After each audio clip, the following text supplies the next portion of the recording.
how to change a spring on the Dixon counterbalance.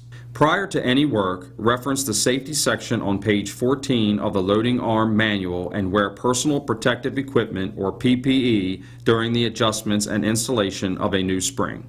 To complete a spring change, start by lifting the loading arm to the highest possible position to unload all of the spring's tension. Once secured, remove the pivot bar fastened by pins and E-clips. Note: if the mechanical stop is positioned so that the arm can't be lifted high enough to remove all of the spring's tension, then you must first remove the mechanical stop. It is located under the Dixon cover plate on the pivot arm side. Once the pivot bar is removed, take out the 3 bolts using a 15/16 socket or wrench. Pull the side end plate and associated parts out of the housing. Replace the spring, ensuring the spring tang is in the retainer. Reinstall the side end plate and associated parts in the reverse order.